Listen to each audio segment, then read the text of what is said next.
Magandang araw mga kaibigan. Catherine Bernardo, Daniel Padilla at Andrea Brillantes hot topic pa rin hanggang ngayon sa iba't ibang social media platforms. Yan ang ating pag-uusapan ngayon.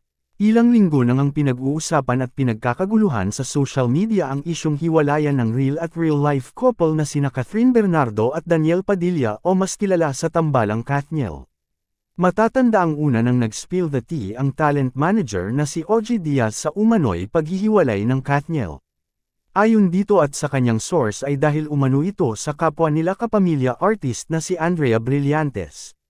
Dumaan ang ilang araw ngunit wala nisa sa kanilang tatlo ang nagpahupa at nagbigay ng statement hanggang ngayon upang matapos na ang nasabing issue.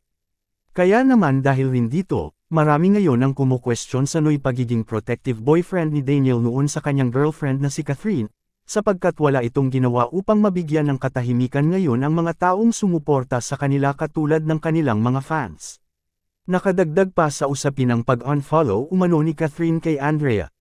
Ngunit kalaunan naging usap-usapan naman na hindi umano in-unfollow ni Catherine si Andrea sapagkat si Andrea umano ang nag-remove kay Catherine. Nakagawa naman ng ingay ngayon ng isang netizen na may pa-open letter pa ito kay Catherine Bernardo. Ayon sa kanyang sulat, pinapag-ising na nito si Catherine sa paulit-ulit umano nitong pagbalik at pagtanggap sa kanyang cheater at manipulative boyfriend na si Daniel Padilla.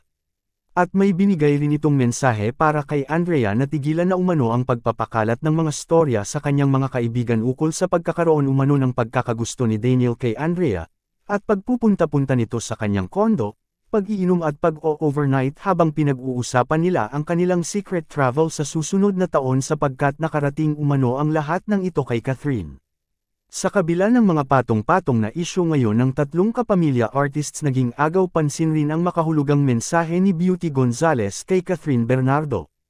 Ayon sa kanya, "I wanna be the crying shoulder," na nagpadagdag ngayon sa listahang hiwalay na talaga ang real-to-real life couple na sina Catherine at Daniel.